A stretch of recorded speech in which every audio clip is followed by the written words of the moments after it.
ก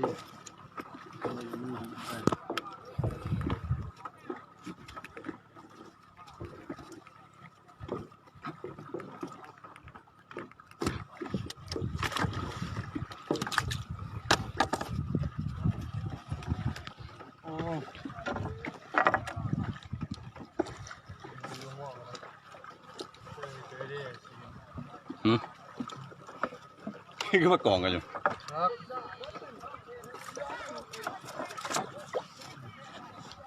อย่างที่ทำหมดเลยดิ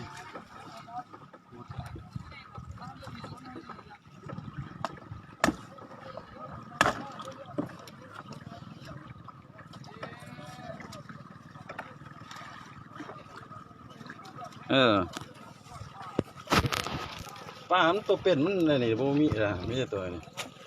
เจ้าบ่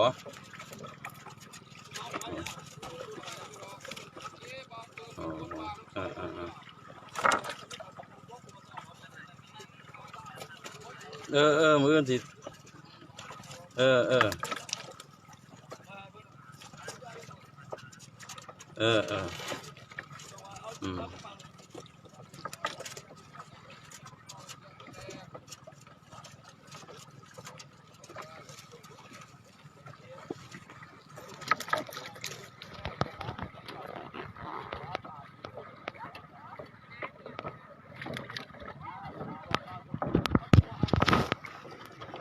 สิ่งมันแน่นอนตัวสิ่ง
โอ้แดดแห้งซะเนาะ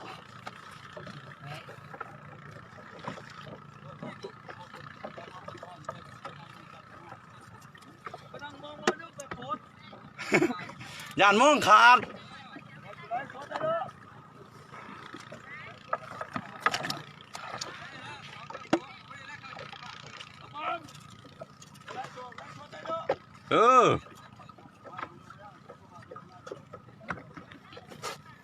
ไหนสุดเป็นยังไง